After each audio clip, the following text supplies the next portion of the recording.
পেশোয়া সৈন্যবাহিনী নিয়ে রানী লক্ষ্মীবাঈ আবার বিপুল বিক্রমে ঝাঁসির দিকে এগিয়ে এলেন। মুখোমুখি হলেন ইংরেজ বাহিনীর। ঘোড়ায় চড়ে রানী এলেন যুদ্ধক্ষেত্রে। এগিয়ে চলো সবাই, এই যুদ্ধ আমাদের অস্তিত্ব রক্ষার যুদ্ধ, ঝাঁসির সম্মান বাঁচানোর যুদ্ধ। বিনা যুদ্ধে কিছুতেই ইংরেজের হাতে তুলে দেব না আমার ঝাঁসিকে। চলো আক্রমণ করো।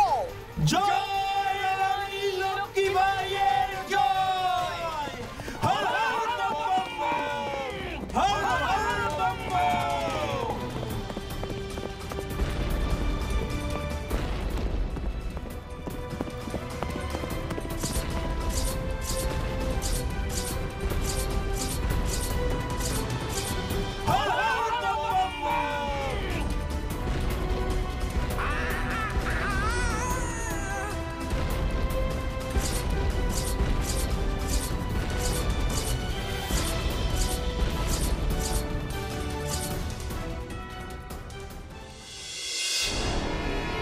ওদিকে নানা সাহেব এবং তাঁতিয়া টপি গোয়ালিয়রের রাজার সঙ্গে যোগাযোগ করলেন।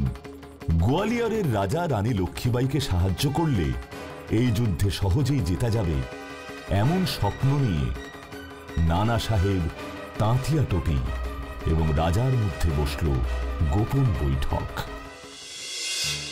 আমি রানী লক্ষ্মীবাঈকে কি সাহায্য করব?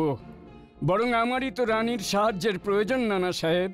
এ কি বলছেন আপনি? ঠিকই বলছি। একদিন রানীর সাহায্যেই এই গোয়ালিয়র দখল করে আমি রাজা হয়েছিলাম। আজ সেই রাজা দিনকর রাও ইংরেজের সঙ্গে হাত মিলিয়েছে। তবে তো আপনার রাজ্য এখন ইংরেজের শত্রু তালিকায় রয়েছে। রয়েছে কি বলছেন? আমি যা খবর পেয়েছি তাতে যে কোনো মুহূর্তে ওরা গোয়ালিয়র আক্রমণ করবে, আমাকে সিংহাসন থেকে সরিয়ে দিনকর রাওকে সিংহাসনে বসাবে। তার মানে ইংরেজকে তোষামোদ করে চলছে যারা, তাদের পাশেই দাঁড়াচ্ছে ওদের সৈন্যবাহিনী। না তাতিয়া, এসব কিছুর পেছনে একটাই কারণ রয়েছে, তা হলো সিপাহী বিদ্রোহ। সিপাহী বিদ্রোহে যে যে রাজ্য, যে যে রাজা অংশ নিয়েছে তারাই ইংরেজের শত্রু।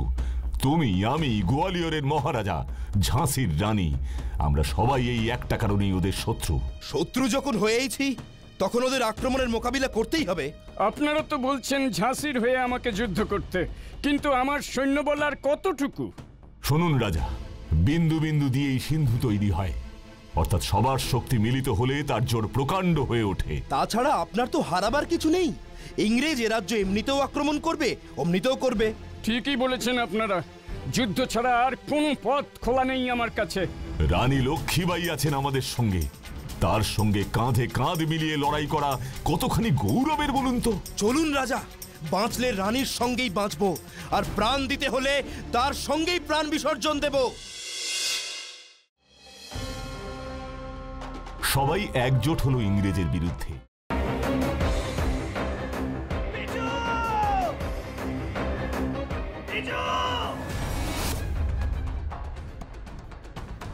কি করে করতে পারলে তুই?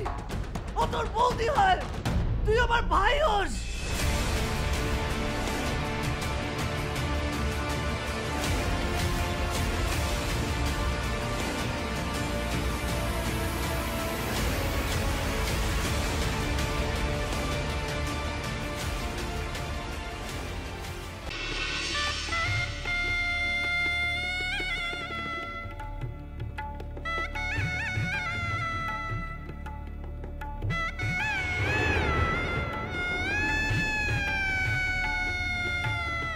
বুঝতে পারছি না আরো একটা বড় ব্লান্ডার করলাম কিনা। কি বড় মামু? আমি ওদের 20 লাখ টাকা দিয়ে দিয়েছি। সে কি কথা? কেন? তোমার কিন্তু কথা ছিল এই কথাটা পাঁচকার না করার। যাই বাবা, তাড়াতাড়ি বজরংবলীর পূজাটা দিয়েছি। আমি লাড্ডু না দিলে তো বজরংবলীর ব্রেকফাস্টই খাওয়া হবে না। আরে বাবা, এবার তো কোল থেকে নামাও। ও হ্যাঁ হ্যাঁ, আর যা বললাম মনে রেখো।